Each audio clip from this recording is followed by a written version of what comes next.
आज हम एक बहुत ही एक्साइटिंग टॉपिक एक्सप्लोर करने वाले हैं। सोचिए, भारत की पहली शॉपिंग सिटी कैसी होगी। हम बात कर रहे हैं ओमेक्स वर्ल्ड मॉल की, जो फरीदाबाद का एक प्रमुख कमर्शियल एंकर है। ये सिर्फ कोई आम कमर्शियल जगह नहीं है, बल्कि स्केल और विजन के मामले में एक बहुत ही भव्य मास्टरपीस है। तो आइए फटाफट देख लेते हैं कि आज हम क्या-क्या कवर करने वाले हैं।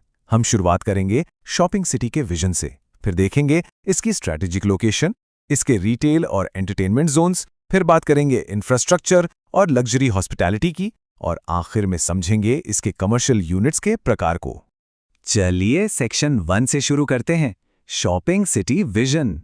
अब जरा इमेजिन कीजिए, बाहर की तरफ लंदन, पेरिस या एथेंस जैसी बेहद खूबसूरत ओपन एयर थीम वाली सड़कें हैं, और उनके बिल्कुल बीचों बीच खड़ा है एक विशाल और पूरी तरह से क्लाइमेट कंट्रोल्ड इंडोर मॉल। मतलब एक तरफ तो ग्लोबल हाई स्ट्रीट की वाइब, और दूसरी तरफ एक ऐसा लग्जरी डेस्टिनेशन जहां मौसम का कोई असर ही नहीं होता। ये बाहर की खूबसूरती और अंदर के आराम का क्या गजब का कॉन्ट्रास्ट है। और जब हम इसकी साइज की बात करते हैं ना, तो आंकड़ा सुनकर सच में हैरानी होती है। 15 लाख, जी हां, 1.5 मिलियन स्क्वायर फीट का बिल्टअप एरिया। बस इसी एक नंबर से ये फरीदाबाद का सबसे बड़ा इंडोर मॉल डेस्टिनेशन बन जाता है। अब इतने बड़े मॉल में जाहिर सी बात है लोग भी भारी संख्या में आएंगे, तो उनकी गाड़ियों के लिए यहाँ 2 लेवल की बेसमेंट पार्किंग बनाई गई है। ये पार्किंग एक ही समय में 2000 से ज्यादा वाहनों को आसानी से हैंडल कर सकती है, तो पार्किंग की कोई टेंशन नहीं। इसके आर्किटेक्चर में एक और चीज है जो एकदम गेम चेंजर है, भारत का सबसे बड़ा सेंट्रल डोम। ये सिर्फ दिखने में ही शानदार नहीं है, बल्कि इसे जानबूझकर हाई प्रोफाइल इवेंट्स और बड़े ब्रांड्स के सीजनल लॉन्च के लिए डिजाइन किया गया है। सोचिए, जब यहाँ कोई बड़ा इवेंट होगा तो वो कितनी भारी भीड़ को अट्रैक्ट करेगा। आगे बढ़ते हैं सेक्शन 2 पर, रणनीतिक लोकेशन और कनेक्टिविटी।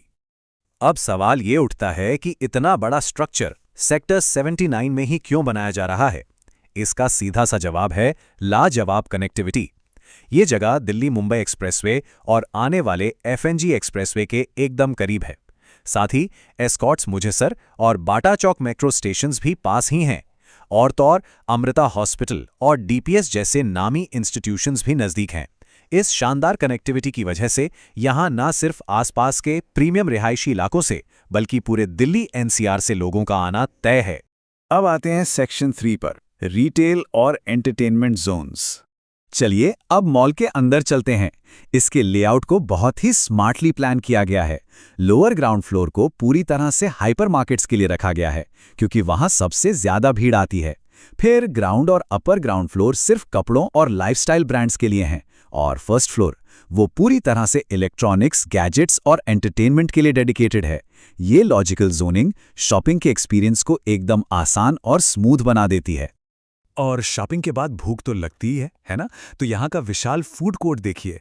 इसमें एक बार में 700 से 800 लोगों के बैठने की शानदार कैपेसिटी है। ये अपने आप में एक बहुत बड़ा डाइनिंग हब है। इनफैक्ट बात सिर्फ फूड कोर्ट पर ही खत्म नहीं होती। यहाँ 1 लाख स्क्वायर फीट से ज्यादा का एरिया सिर्फ फूड एंड बेवरेज और लाइव एक्टिव टेरेसेस के लिए है, जहां से बाहर वर्ल्ड स्ट्रीट का बेहतरीन नजारा दिखता है।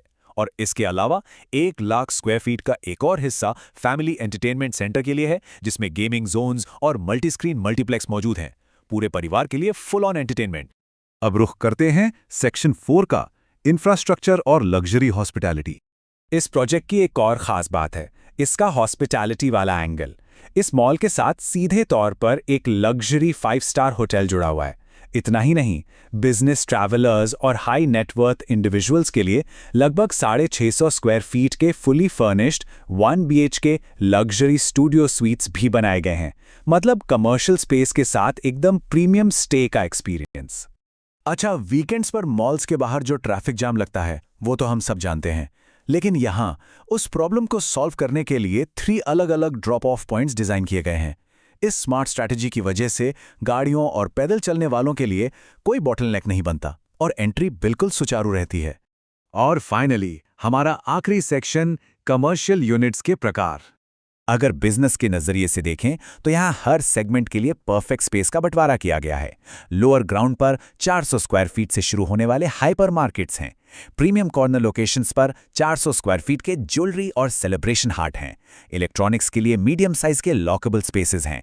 बड़े नेशनल और इंटरनेशनल ब्रांड्स के लिए लार्ज फॉर्मेट फ्लैगशिप स्टोर्स हैं। और जैसा कि हमने पहले देखा, 650 स्क्वायर फीट वाले 1 BHK लग्जरी स्टूडियो स्वीट्स भी मौजूद हैं। हर रिटेल सेगमेंट का पूरी तरह से ध्यान रखा गया है। तो इन सारी डिटेल्स को देखने के बाद दिमाग में बस एक ही बड़ा सवाल आता है। जिस तरह से इस प्रोजेक्ट में इतने विशाल स्केल पर रिटेल और हॉस्पिटैलिटी को एक साथ जोड़ा गया है, क्या ये आने वाले समय में दिल्ली NCR के कमर्शियल इन्वेस्टमेंट के नज़रिए को पूरी तरह से बदल कर रख देगा? इसका क्षेत्रीय अर्थव्यवस्था पर जो भी